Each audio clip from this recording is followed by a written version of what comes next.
Seluruh perusahaan pergi ke sana untuk tim building. Saya menyeret koper saya ke gerbang keberangkatan. Baru diberitahu bahwa saya tidak punya tiket. Ketua tim berkata dengan enteng, "Kamu tidak usah pergi. Perusahaan harus memiliki seseorang yang bertugas." Rekan kerja bersorak, "Betul. Jangan terlalu mempermasalahkan." Aku berbalik dan pergi tanpa bersuara. Kembali ke rumah, aku mematikan ponselku. Dan tidur nyenyak. Keesokan harinya aku bangun. 99 panggilan tak terjawab. Suara bos bergetar. "Aku mohon padamu. Perusahaan akan bangkrut." Lampu di Terminal 3 bandara menyala. Seperti siang abadi. Menyinari setiap ekspresi dengan jelas. Aku menyeret koper peraku. 1 jam lebih awal. Saya sudah tiba di gerbang keberangkatan C-23 yang dijanjikan. Roda koper tergores di lantai yang bersih dan mengkilap seperti cermin. Menghasilkan suara ringan dan teratur. Dari kejauhan, aku melihat rombongan besar dari perusahaan. Hampir 100 orang. Menempati area luas di dekat gerbang keberangkatan. Keramaian suara manusia. Hampir menenggelamkan pengumuman bandara. Semua orang tampak gembira menyambut liburan. Berkelompok-kelompok mengambil foto selfie dengan ponsel mereka. Lampu kilat menyala dari waktu ke waktu. Memantulkan wajah-wajah yang tersenyum cerah. Ketua timku, Liu Ruyan, sedang dikelilingi oleh beberapa kolega muda. Dia mengenakan gaun panjang kuning cerah. Sangat mencolok di tengah keramaian. Dia melihatku. Kilatan cepat melintas di matanya. Kebanggaan yang sulit diperhatikan. Lalu memasang ekspresi terkejut palsu. "Aduh, Li Fei. Kenapa kamu baru datang sekarang?" Suaranya tidak terlalu keras atau pelan. Tapi cukup agar semua orang di sekitarnya bisa mendengarnya. Aku mengabaikan sindiran dalam perkataannya. Dengan tenang berjalan ke hadapannya. Bersiap mengeluarkan kartu identitasku untuk menukar boarding pass di mesin otomatis. "Li Fei." Liu Ruyan mengulurkan tangan menghentikanku. Gerakannya menunjukkan kekuatan yang tak terbantahkan. Dia menyisir rambut keritingnya yang tidak terawat dengan baik. Nada bicaranya ringan. Seolah mengatakan hal kecil yang tidak penting. "Itu. Maaf. Sepertinya bagian administrasi lupa memesankan tiket untukmu." Gerakanku terhenti. Suasana di sekitar langsung menjadi hening. Belasan pasang mata serentak menatapku. Di dalamnya bercampur tatapan menonton pertunjukan, menikmati kemalangan orang lain, dan beberapa tatapan simpati. "Apa maksudmu?" Suaraku sangat tenang. Tidak menunjukkan emosi. Liu Ruyan mengangkat bahunya. Membuka tangannya. Ekspresinya polos dan tak berdaya. "Artinya adalah, tidak ada tiket untukmu." Begitu dia selesai berbicara, seorang kolega pria yang biasanya paling suka menjilat. Dia segera berbicara. Dengan nada mengejek. "Aduh, Kakian, bukankah ini normal? Ada lebih dari 100 orang di perusahaan. Melewatkan 1 atau 2 orang. Tidak bisa dihindari." Kolega wanita lain segera menimpali. Menatapku sambil tersenyum. "Betul, betul. Li Fei, jangan terlalu mempermasalahkannya. Tepat, kau bertugas di perusahaan saja. Seseorang harus menjaga rumah, kan?" Suara riuh rendah datang seperti air pasang. Aku tidak melihat mereka. Mataku melewati Liu Ruyan. Dan tertuju pada Xiao Wang, seorang kolega dari Departemen Personalia tidak jauh dari sana. Xiao Wang berpura-pura menunduk memainkan ponselnya. Tapi tatapannya menghindar. Dan postur tubuhnya yang tidak wajar mengkhianatinya. Saat itu, aku mengerti segalanya. Ini bukan kelalaian. Ini adalah rencana Liu Ruyan yang sudah lama direncanakan. Sebuah penghinaan publik. Dia ingin menggunakan cara ini. Di depan semua orang. Untuk menginjak-injakku di bawah kakinya. Liu Ruyan tampak sangat puas dengan keheninganku. Dia berpura-pura menghela nafas. Berpura-pura peduli padaku. "Lihat. Sekarang jam segini. Tiket pesawat pasti tidak bisa diganti." Dia berhenti sejenak. Seolah-olah dia punya ide yang brilian. Matanya berbinar. "Bagaimana kalau begini? Kamu naik kereta cepat sekarang. Perusahaan akan mengganti biaya tiket kelas 2. Kita akan bertemu lagi di sana." Di tengah kerumunan orang di sekitarnya, terdengar ledakan tawa yang tak tertahankan. Dari Beijing ke sana, kereta berkecepatan tinggi membutuhkan lebih dari 30 jam guncangan. Saat aku tiba nanti, acara membangun tim mereka hampir selesai. Ini sama sekali bukan saran. Ini adalah lelucon yang penuh kebencian. Aku tidak marah. Aku juga tidak berdebat. Sedikit harapan yang tersisa jauh di lubuk hatiku. Dalam tawa tadi, telah benar-benar berubah menjadi abu dingin. Aku hanya diam-diam menatap Liu Ruyan. Menatap wajahnya yang sedikit terdistorsi karena kepuasan jahat. Mataku tenang menakutkan. Seperti sumur kuno yang dalam dan tak berdasar. Tidak mampu memicu riak apapun. Liu Ruyan merasa sedikit merinding karena tatapanku. Senyum di wajahnya membeku. Di bawah tatapan semua orang. Aku tidak mengatakan sepatah kata pun. Aku menarik kembali pandanganku. Diam-diam menggenggam batang koperku. Kemudian aku berbalik dengan tegas. Menyeret koperku. Selangkah demi selangkah meninggalkan tempat ini. Tempat pesta mereka. Di belakang. Adalah keterkejutan singkat mereka dan kemudian. Diskusi yang lebih tidak terkendali. Aku tidak mendengar apapun. Duniaku. Pada saat berbalik. Benar-benar sunyi. Aku berjalan keluar dari terminal sendirian. Sinar matahari sore agak menyilaukan. Aku sedikit menyipitkan mata. Di dalam bangunan besar di belakangku itu. Masih ada penghinaanku. Dan ejekan kejam mereka. Tapi aku tidak langsung pulang. Aku menyeret kopernya. Naik kereta ekspres bandara. Pergi ke yang terbesar di pusat kota.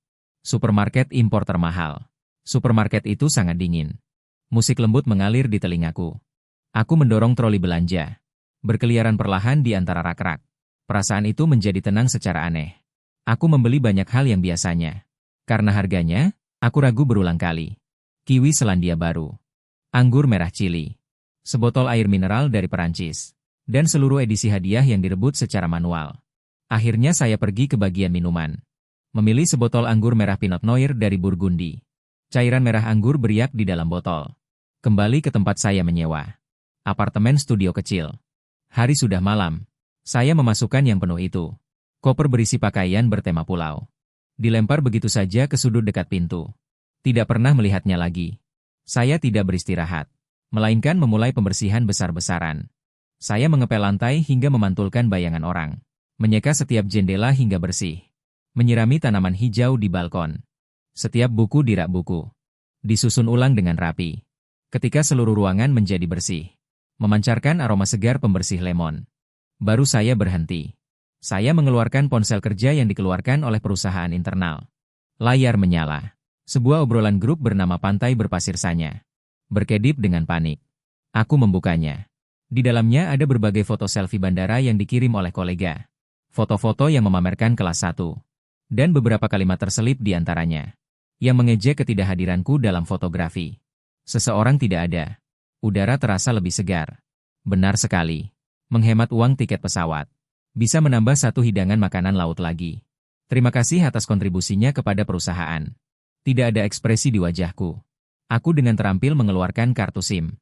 Chip tipis itu. Yang membawa semua kontak pekerjaanku. Dijepit di antara kedua jariku. Dengan lembut dibengkokkan. Disertai dengan suara retakan kecil yang hampir tidak terdengar. Itu patah menjadi 2. Aku masuk ke kamar mandi. Membuang kedua pecahan itu ke dalam toilet. Menekan tombol flush. Pusaran putih langsung menelannya. Menghilang tanpa jejak. Kemudian, aku berjalan ke router di ruang tamu. Membungkuk. Mencabut kabel jaringan yang menghubungkan ke dunia luar. Setelah melakukan semua ini, seolah-olah menyelesaikan upacara perpisahan yang hikmat, aku pergi ke kamar mandi. Mandi air panas yang nyaman. Uap mengaburkan cermin. Juga seolah membersihkan semua debu yang menempel di tubuhku. Mengenakan piyama sutra yang paling nyaman. Aku bertelanjang kaki berjalan ke balkon. Malam telah tiba. Lampu-lampu neon kota menyala satu persatu. Seperti sungai bintang yang berkilauan. Aku membuka sebotol anggur merah itu. Menuangkan segelas penuh untuk diriku sendiri. Cairan anggur merah cerah bergoyang di dalam gelas. Memancarkan aroma buah yang kaya. Aku bersandar di kursi malas. Meneguknya dengan lembut. Perasaan sedikit mabuk. Menyertai angin malam. Biarkan seluruh diriku benar-benar rileks. Ponsel dimatikan. Jaringan terputus. Mulai saat ini. Keruntuhan dan pesta perusahaan. Tidak ada hubungannya lagi denganku. Aku menikmati keunikan ini. Ketenangan yang hanya milikku sendiri. Saat ini, Bandara Internasional Phoenix di Sanya adalah pemandangan yang sama sekali berbeda. Angin laut yang lembab dan panas membawa aroma asin. Menerpa wajah semua orang. Rombongan besar perusahaan dengan gembira. Keluar dari ruang kedatangan. Hotel bintang 5 dengan pemandangan laut. Bus penghubung sudah menunggu di samping. Liu Ruyan sebagai penyelenggara tim. Dengan semangat mengatur semua orang untuk naik bus. Menikmati sanjungan dan pujian dari rekan-rekannya. Setelah tiba di hotel, semua orang terpukau dengan pemandangan di depan mata. Di luar jendela dari lantai ke langit-langit yang luas dan terang. Terhampar luas. Laut biru dan langit biru serta pantai berpasir putih lembut. Liu Ruyan segera mengambil serangkaian foto dengan ponselnya. Foto tugas minum anggur yang indah. Setelah diedit dengan cermat, diposting di grup besar perusahaan dan lingkaran pertemanannya. Teks yang dia tulis penuh dengan pamer dan sindiran. Terima kasih Zhao. Terima kasih perusahaan. Menghadap laut. Musim semi yang hangat dan bunga bermekaran. Sayang sekali. Beberapa orang tidak memiliki layanan ini. Menikmati segalanya. Tiba-tiba muncul banyak sekali suka di bawahnya. Dan komentar yang setuju. Kak Ian benar. Mengikuti Kak Ian ada daging untuk dimakan. Beberapa orang mungkin sekarang. Pasti sedang linglung menatap layar komputer. Haha. Suasana di grup sangat antusias. Makan malam prasmanan makanan laut di malam hari. Bahkan mendorong karnaval ini ke puncaknya. Bos besar perusahaan, Zhao Junfeng, juga hadir. Dia memegang gelas anggur. Dengan wajah memerah, dia mendorong semua orang untuk mengesampingkan pekerjaan. Menikmati liburan langka ini sepenuhnya. Liu Ruyan mengenakan gaun malam yang elegan. Sambil memegang sampanye. Berjalan anggun ke hadapan Zhao Junfeng. Zhao Zong. Saya minum untuk Anda. Zhao Junfeng tersenyum dan bersulang dengannya. Bertanya dengan sopan. Liu kecil. Departemen teknik menunjukkan kinerja yang baik baru-baru ini. Terima kasih atas kerja kerasmu. Mata Liu Ruyan berbinar. Dia segera mengambil kesempatan untuk mulai melaporkan pekerjaan.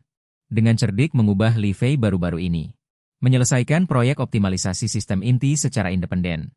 Dikemas di bawah kepemimpinannya yang brilian. Sebagai hasil dari upaya kolaboratif seluruh tim proyek. Dia berbicara dengan fasih. Berbicara dengan sangat indah. Mendengar Zhao Junfeng mengangguk berulang kali. Bagus, bagus. Proyek ini sangat berharga. Zhao Junfeng sangat puas dengan kemampuan kepemimpinan Liu Ruyan. Membuat keputusan di tempat. Setelah kembali ke perusahaan.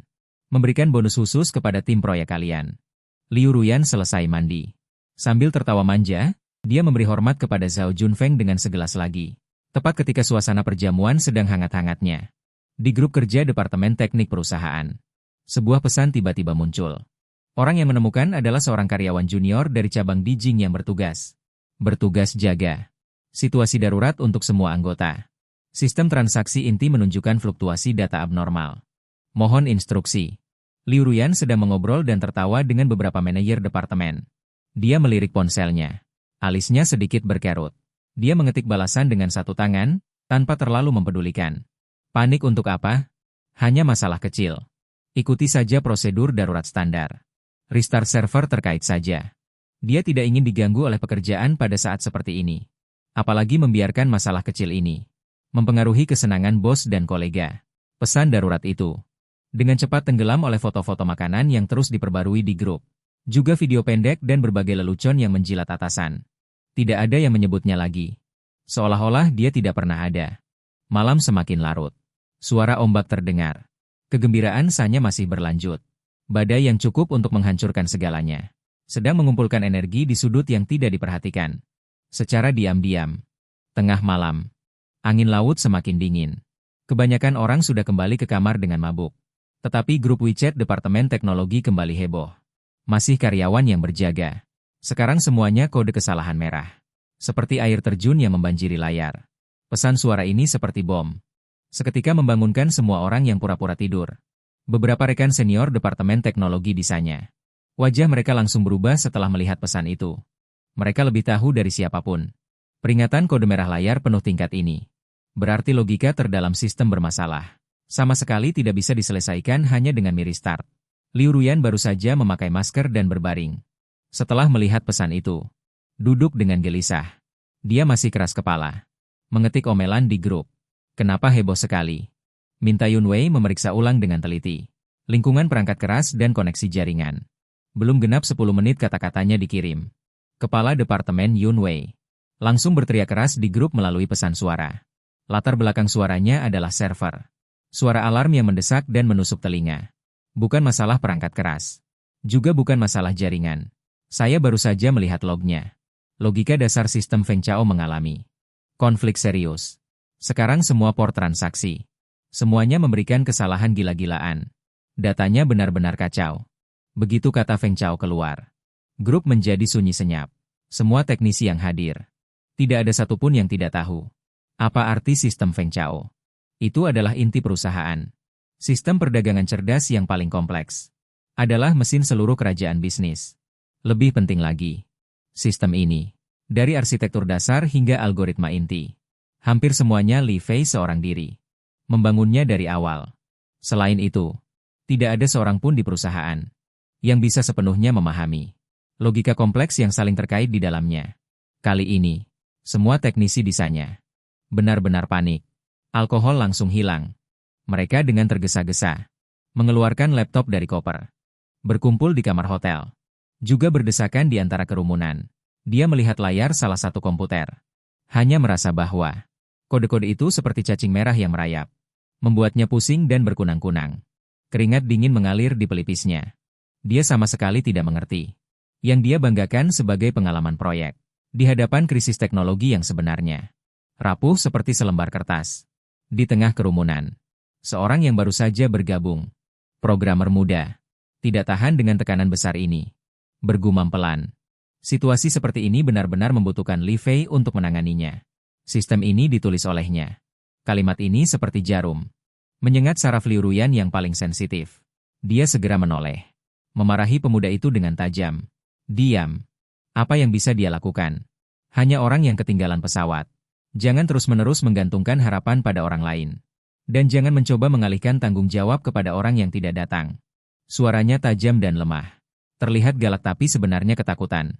Terlihat sangat konyol di mata semua orang. Namun saat ini, tidak ada yang berminat untuk menertawakannya. Kepanikan besar, seperti jaring tak terlihat, menyelimuti hati setiap orang. Direktur keuangan adalah orang pertama yang bergegas ke pintu suite pemilik, Zhao Junfeng. Dia bahkan tidak mengetuk pintu. Langsung masuk. Wajahnya pucat pasi seperti kertas. Zhao Zong. Terjadi sesuatu yang besar. Sistem perdagangan perusahaan ditangguhkan. Zhao Junfeng saat itu sedang melakukan panggilan video dengan dua mitra penting.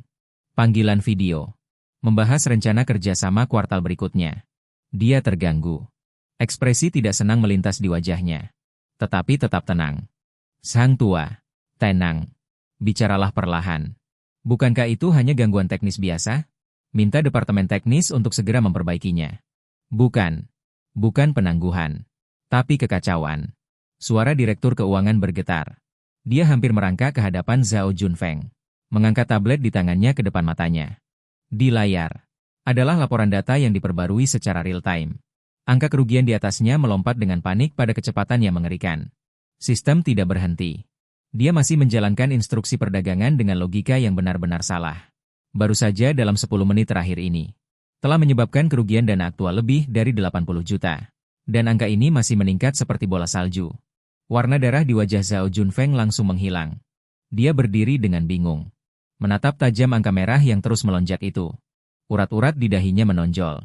Dia segera menghentikan konferensi video, mengangkat telepon, memanggil semua kepala departemen teknis dengan suara yang hampir meraung, untuk bertemu di ruangannya dalam 5 menit.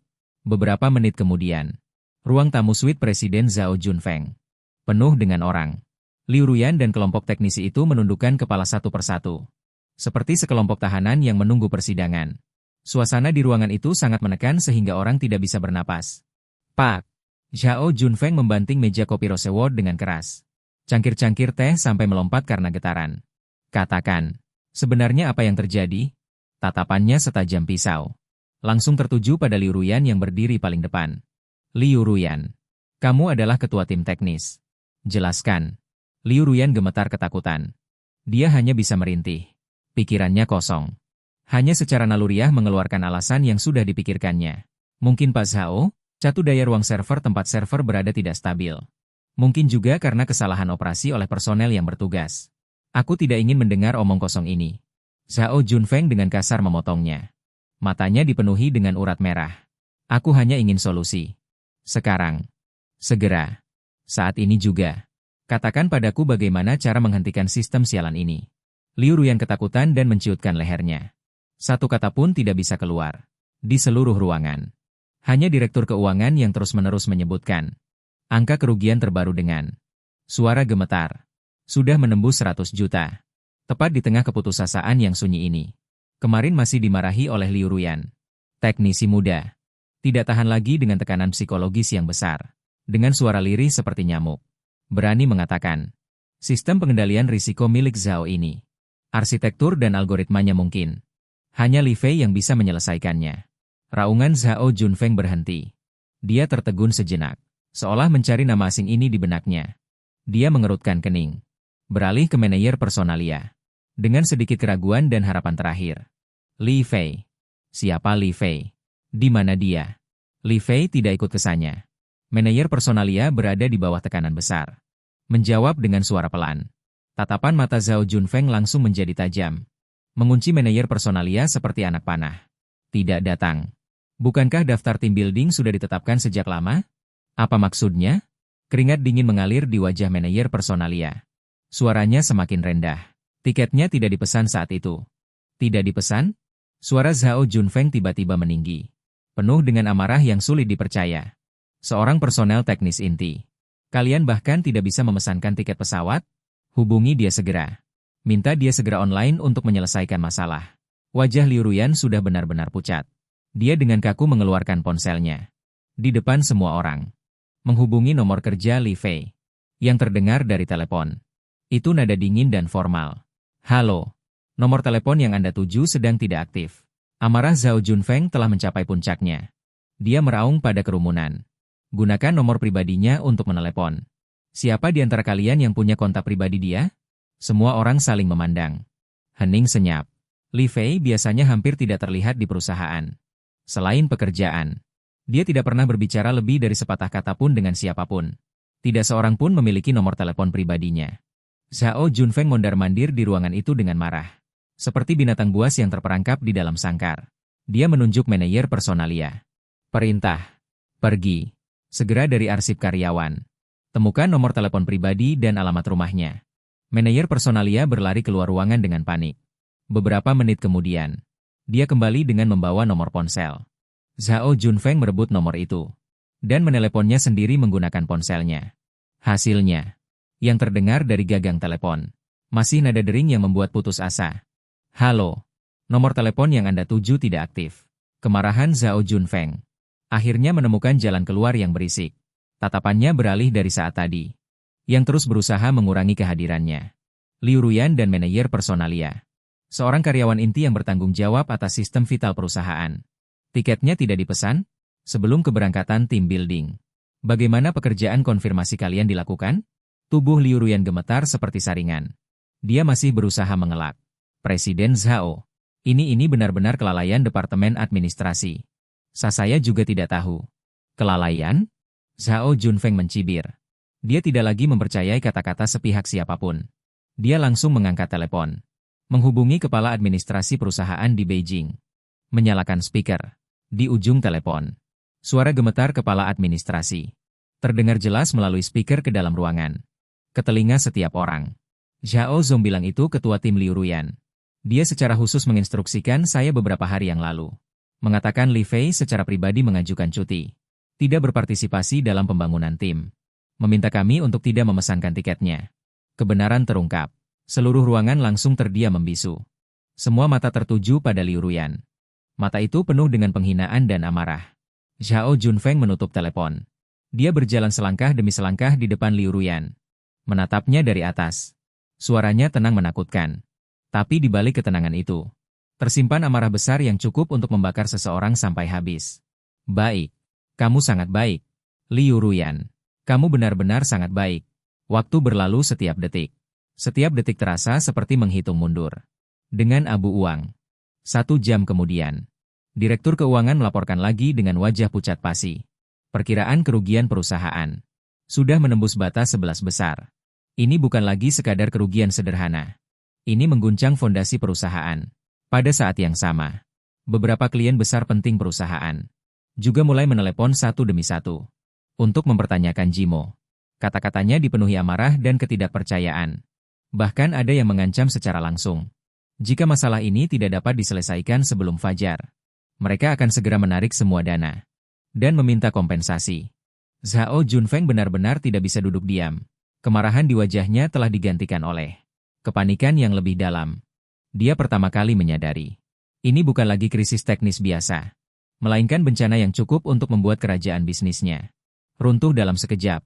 Dan satu-satunya harapan untuk menyelamatkan semua ini Adalah seorang karyawan yang sengaja mereka permalukan dan ditinggalkan. Seseorang yang sekarang tidak dapat dihubungi sama sekali. Lakukan apapun untuk temukan dia untukku. Zhao Junfeng mengerahkan semua usahanya. Menggunakan semua koneksi dan sumber dayanya. Dia menghubungi temannya di perusahaan telekomunikasi. Berusaha melalui cara teknis untuk segera melacak ponsel Li Fei. Tetapi hasilnya adalah tidak dapat dilacak dalam keadaan mati. Dia kemudian memerintahkan langsung seorang wakil direktur administrasi cabang Beijing untuk membatalkan cuti. Segera membawa orang ke alamat di arsip karyawan untuk mencari Li Fei di rumahnya. Di grup besar, pantai cerasanya, perusahaan. Tidak ada lagi tawa dan kegembiraan seperti sebelumnya. Yang menggantikannya adalah banjir pesan tentang Li Fei. Rekan-rekan yang sebelumnya mengejeknya, sekarang dengan panik memenuhi layar. Dengan berbagai emoji permintaan maaf dan permohonan. Kata-katanya sangat tulus hingga menjijikan. Fei Ge, kami salah. Kumohon, cepat nyalakan ponselmu. Dewa, selamatkan perusahaan. Kita tidak bisa tanpamu. Dan semua ini diprakarsai oleh Liu Ruyan. Diperintahkan oleh Zhao Junfeng untuk tetap di kamarnya. Tidak diizinkan keluar selangkah pun. Dia terduduk lemas di lantai yang dingin. Dengan linglung melihat ratapan di ponselnya. Tahu bahwa semuanya sudah terlambat. Tidak lama kemudian, wakil presiden yang pergi ke rumah Li Fei membawa kabar yang membuat putus asa di telepon. Zhao Zong mengetuk pintu. Tidak ada jawaban. Kunci pintunya bagus. Sepertinya tidak diketuk. Kami bertanya kepada tetangga. Tetangga mengatakan sepanjang hari ini tidak melihatnya keluar rumah. Zhao Junfeng bersandar lemas di sofa, menatap langit-langit dengan mata kosong. Dia jatuh ke dalam keputusasaan yang belum pernah terjadi sebelumnya. Dia berbisnis selama separuh hidupnya. Mengaku telah melihat banyak orang. Tapi tidak pernah terpikirkan. Seorang karyawan yang biasanya tidak diperhatikannya. Bahkan sedikit membosankan. Ternyata memiliki energi yang begitu besar. Keberadaannya atau ketidakberadaannya secara langsung menentukan hidup dan mati seluruh perusahaan. Dia mengambil teleponnya. Menatap nomor di layar yang disimpan sebagai Li Fei. Dia berulang kali. Secara mekanis. Dengan keras kepala memencet nomor itu. Yang selalu menunjukkan bahwa nomor itu tidak aktif. Seolah-olah itu adalah orang yang melawan arus. Jerami terakhir yang bisa digenggam. Sinar matahari di luar jendela. Melewati celah-celah tirai. Menjatuhkan bayangan belang-belang di dalam ruangan. Aku bangun setelah tidur nyenyak. Meregangkan tubuh. Merasa semua tulang di tubuhku rileks. Melihat jam alarm di samping tempat tidur. Sudah pukul 10 pagi keesokan harinya. Ini mungkin dalam 3 tahun saya bekerja di perusahaan. Tidur paling nyenyak. Dan terpanjang. Kutarik tirai jendela. Sinar matahari yang cerah seketika. Memenuhi seluruh ruangan. Dari bawah terdengar suara anak-anak. Tertawa dan bercanda. Penuh dengan aroma kehidupan. Aku perlahan-lahan berjalan ke dapur. Dengan santai aku membuat sarapan siang yang mewah untuk diriku sendiri. Telur mata sapi yang digoreng dengan sempurna. Disajikan dengan beberapa potong roti panggang keemasan. Dan semangkuk kecil salad buah berwarna cerah. Aku duduk di kursi rotan di balkon. Sambil menikmati makanan lezat. Sambil menyaksikan lalu lintas di bawah. Suasana hatiku sangat nyaman. Setelah selesai makan. Merapikan peralatan makan. Baru kemudian aku mengeluarkan ponsel pribadiku. Dari laci di kamar tidur. Tekan lama tombol daya. Setelah animasi boot yang familiar. Layar ponsel menyala. Detik berikutnya. Seperti banjir bandang. Pengingat panggilan tak terjawab dan notifikasi pesan yang tak terhitung jumlahnya. Masuk dengan panik. Nada dering ponsel berdering tanpa henti. Layar membeku selama hampir 1 menit karena menerima terlalu banyak informasi secara instan. Sebelum kembali normal. Aku melihatnya sekilas. Panggilan tak terjawab. Sebagian besar di antaranya berasal dari nomor yang ditandai sebagai Zhao Zong. Sisanya adalah kolega dari berbagai departemen di perusahaan. Aku mengabaikan panggilan tak terjawab itu. Sebaliknya, aku membuka pesan teks dan WeChat. Itu juga dipenuhi dengan berbagai informasi. Aku membuka Zhao Junfeng. Puluhan pesan suara WeChat yang dikirim. Aku menekan tombol putar. Meletakkan ponsel di atas meja.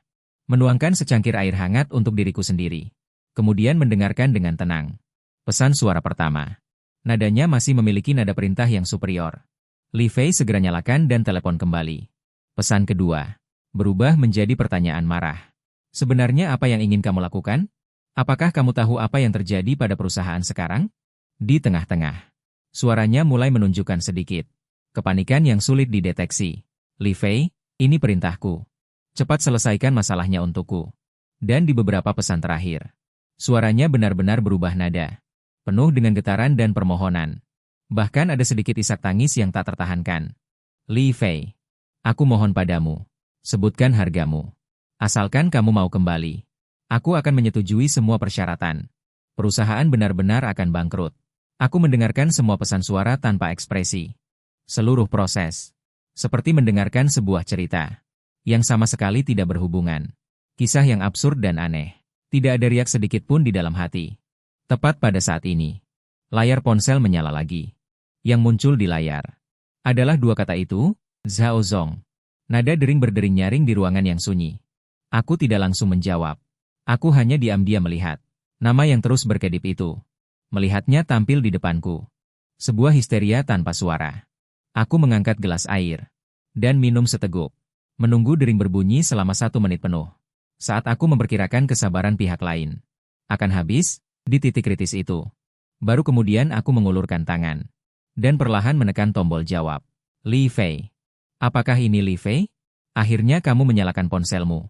Di ujung telepon, suara Zhao Junfeng terdengar sangat bersemangat hingga hampir pecah. Dengan semacam kegembiraan setelah selamat dari bencana. Aku menjawab dengan nada datar seolah bertanya. Bagaimana cuaca hari ini? Tidak bisa merasakan emosi apapun. Ketenanganku sepertinya membuat Xiao Junfeng di ujung telepon sana sedikit tenang. Dia mulai menggunakan nada bicara yang tergesa-gesa dan kacau. Menceritakan kondisi perusahaan yang mengerikan kepadaku. Li Fei, dengarkan aku. Sistem Feng Chao telah runtuh. Sekarang seluruh transaksi perusahaan menjadi kacau balau. Kita sudah kehilangan hampir 30 miliar. Arus kas perusahaan akan segera habis.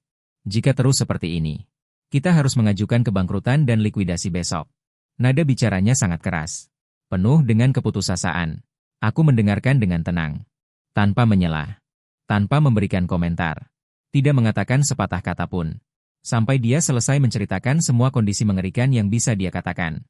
Di ujung telepon sana terjadi keheningan dan jeda untuk bernapas. Sudah selesai?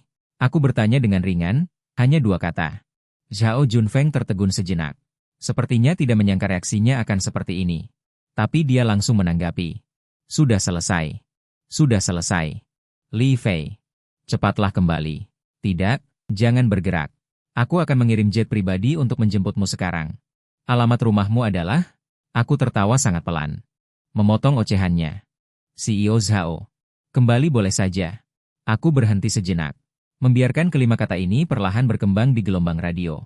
Terdengar jelas di telinganya. Tapi aku punya 3 syarat. Aku bisa merasakannya. Napas di ujung telepon sana berhenti. Aku tidak memberinya ruang untuk berpikir dan menawar. Dengan jelas. Tenang. Nada bicara tanpa keraguan. Mengatakan persyaratanku. Atas nama perusahaan. Di situs web resmi perusahaan. Semua saluran publik resmi seperti Weibo. Terbitkan surat permintaan maaf terbuka kepada saya secara pribadi.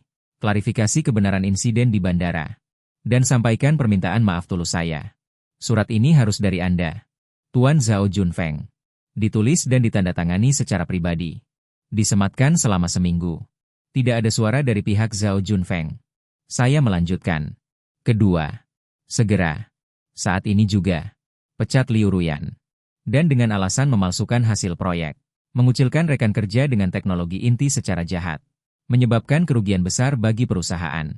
Terbitkan pemberitahuan internal ke seluruh industri. Saya ingin dia di industri ini. Tidak dapat menemukan pijakan lagi. Terakhir, saya mengeluarkan kartu truf saya. Ketiga, saya ingin kontrak kerja baru. Jabatan saya adalah posisi yang baru dibuat oleh perusahaan. Chief Technology Officer, CTO. Melapor langsung hanya kepada Anda. Gaji tahunan saya setelah pajak adalah 8 juta. Selain itu, saya juga menginginkan 5% saham awal perusahaan. Tertulis dalam kontrak. Dan berlaku segera.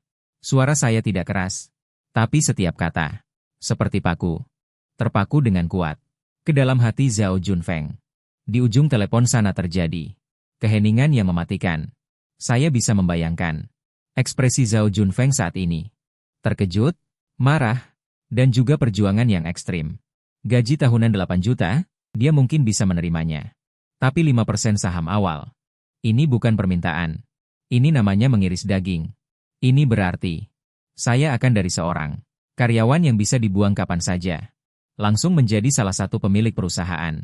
Sebuah peran yang tidak bisa lagi dengan mudah dia goyahkan. Saya tidak terburu-buru. Saya menunggu dengan tenang. Karena saya tahu, dia tidak punya pilihan sama sekali. Dibandingkan perusahaan bangkrut, reputasi hancur, biaya sekecil ini, dia mampu membayarnya. Benar saja, hanya butuh belasan detik. Belasan detik itu terasa seperti 1 abad. Begitu lama.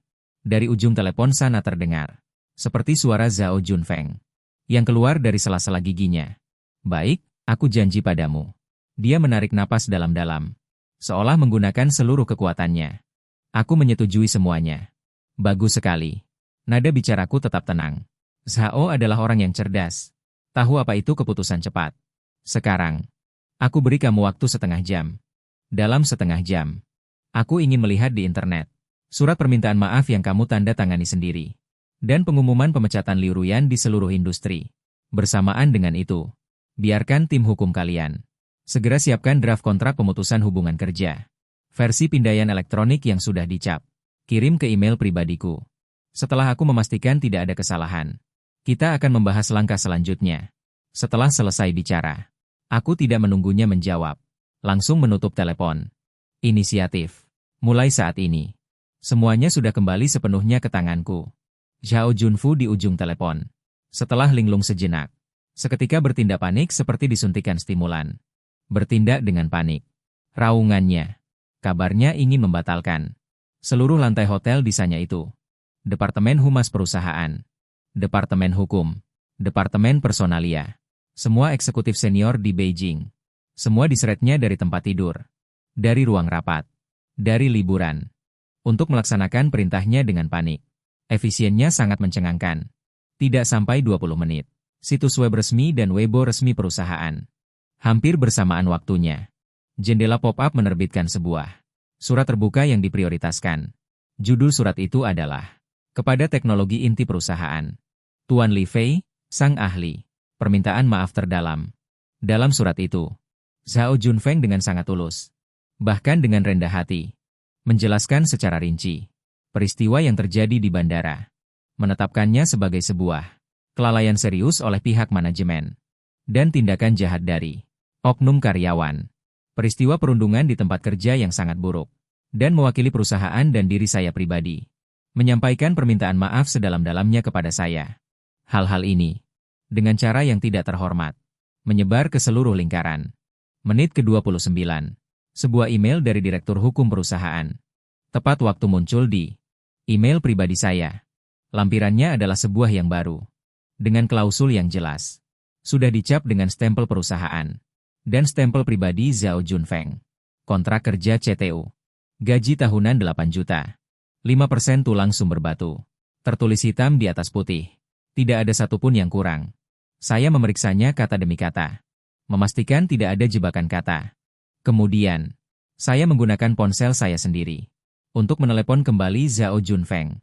Kontrak sudah diterima. Suara saya melewatinya melalui gelombang radio. Sekarang, siapkan latar belakang server dengan izin tertinggi. Kumpulkan semua personel terkait. Adakan konferensi video jarak jauh. Berikan izin tertinggi server. Kepada saya, di jendela video konferensi jarak jauh, ada wajah-wajah pucat pasi dan penuh harapan suram. Zhao Junfeng duduk tepat di tengah. Para teknisi di belakangnya. Seperti sekelompok orang percaya yang menunggu dewa turun. Saya tidak menyalakan kamera saya. Di seluruh layar, hanya nama saya. Dan avatar abu-abu. Aku tidak perlu mereka melihat wajahku.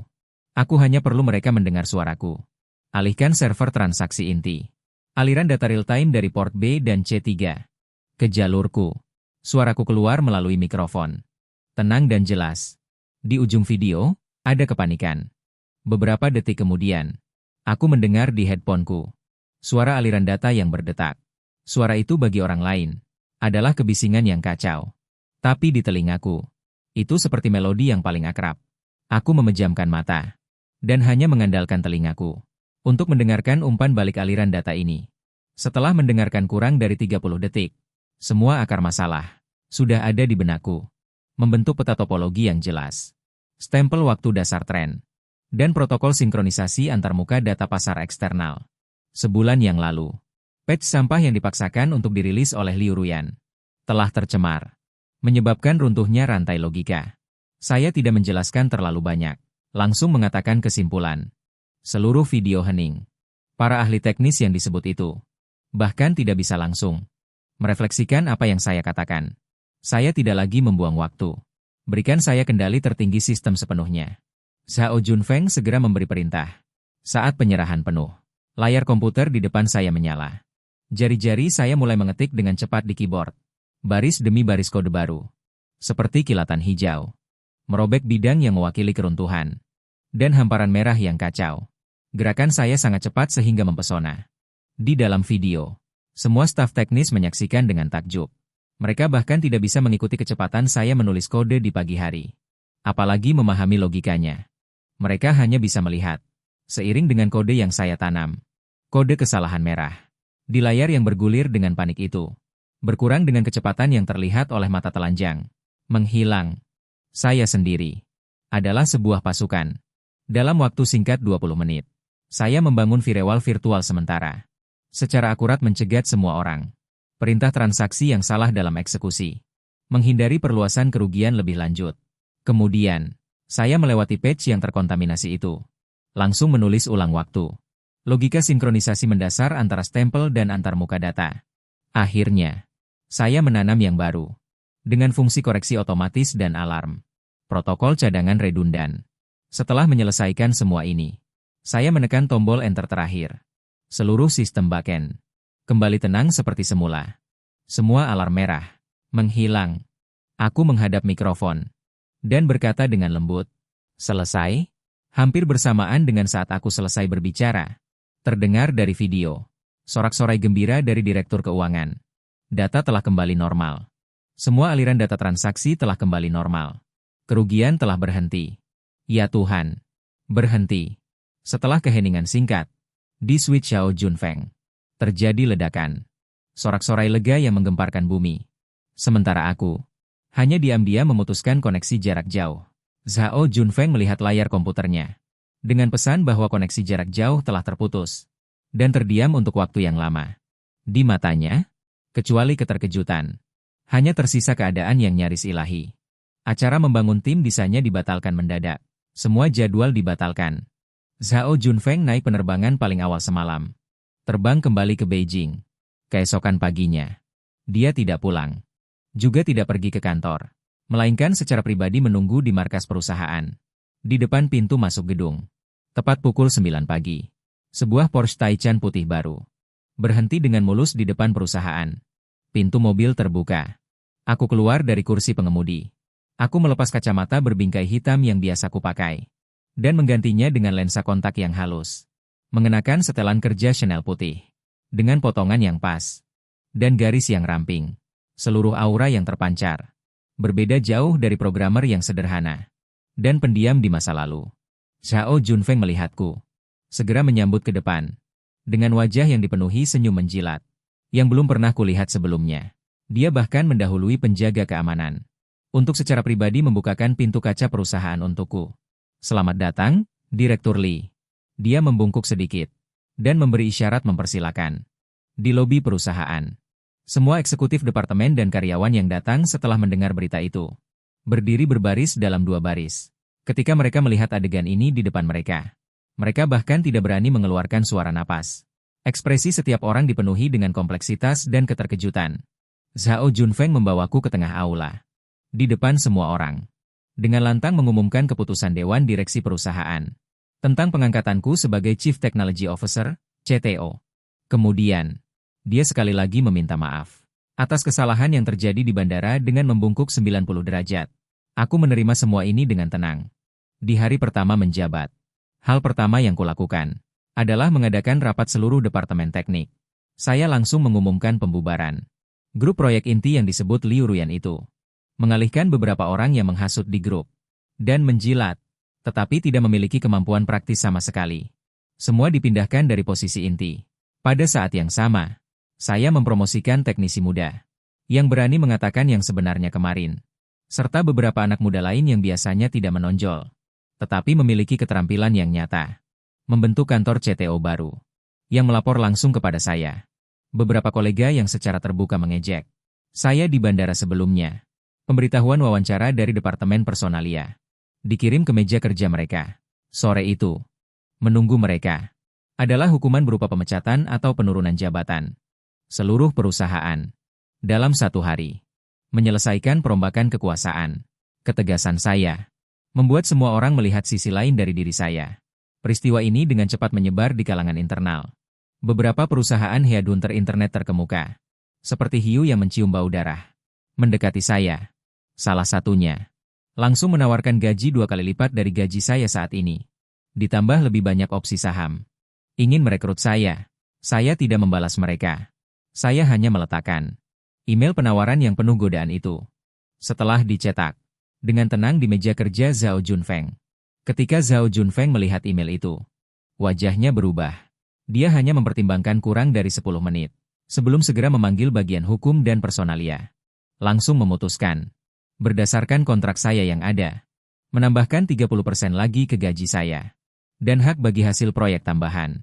Dan dia berjanji dengan sungguh-sungguh kepada saya, bahwa semua perkembangan strategis perusahaan, yang terkait dengan teknologi di masa depan, pengangkatan dan pemberhentian personel, dan persetujuan anggaran, semua akan menjadi keputusan penuh saya sendiri.